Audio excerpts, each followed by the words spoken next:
बिस तक करता है कर्नाटक तक का स्वागत।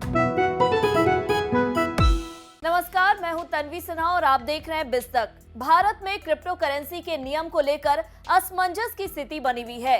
इस साल बजट में क्रिप्टो पर 30% के टैक्स लगाए जाने के बाद भी क्रिप्टो में निवेश की वैधता को लेकर स्थिति स्पष्ट नहीं है और सरकार भी इस पर कोई निर्णय लेने के लिए किसी भी तरह की जल्दबाजी करने के मूड में नहीं है। स्टैनफोर्ड यूनिवर्सिटी में एक कार्यक्रम को संबोधित करते हुए वित्त मंत्री निर्मला सीतारमण ने कहा कि भारत क्रिप्टो करेंसी के रेगुलेशन को लेकर फैसला बहुत सोच समझ कर लेगा। इस डिजिटल करेंसी के दुरुपयोग की आशंकाओं को देखते हुए कोई भी निर्णय जल्दबाजी में नहीं लिया जाएगा। आप भी सुनिए क्या कुछ कहा वित्त मंत्री ने। First of all, we recognize that there is a lot of potential and already well-grounded progress made in the distributed ledger technologies which are coming in, and the blockchain itself is so full of potential, not just in the payment arena but also in very many others. So our intention is in no way to hurt these or to even say that we don't need it, but to define for ourselves as to how we need them and in what ways their growth should be facilitated and how are we going to handle it. Because as much potential as it has for positive contribution towards the economy, it also can be manipulated for not so desirable ends, whether it is on money laundering or whether it is on leading towards financing terror.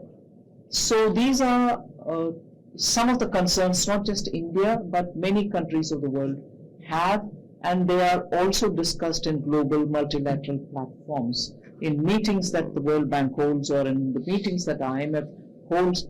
These are already into serious debate, and also because the Bank of International Settlement, through their institutions which study such technologies, and also the financial stability bureau that they have, are all into understanding the progress that is being made, the collaterals that they may bring along.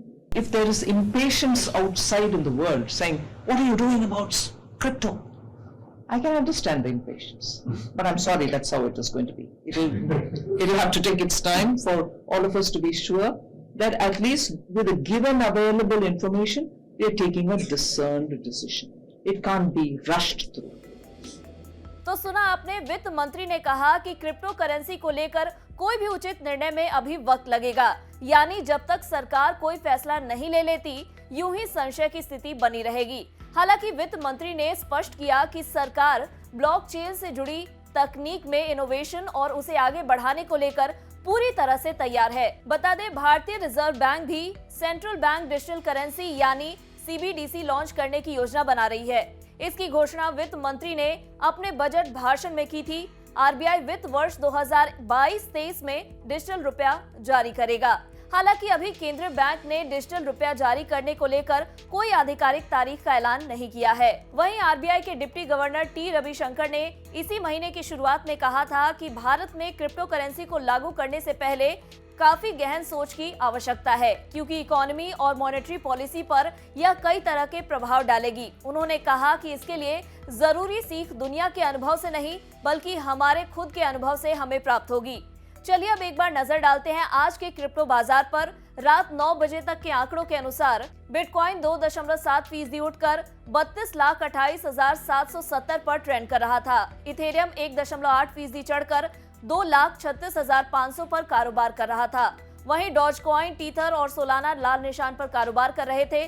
Dogecoin 1.5% टूटकर 11 रुपए 29 पैसे पर trade कर रहा था। इसके अलावा teether 0.4% टूटकर 81.32 पैसे पर पहुंच गया। वहीं सोलाना 0.5% गिरकर 7,955 के पास आ गया।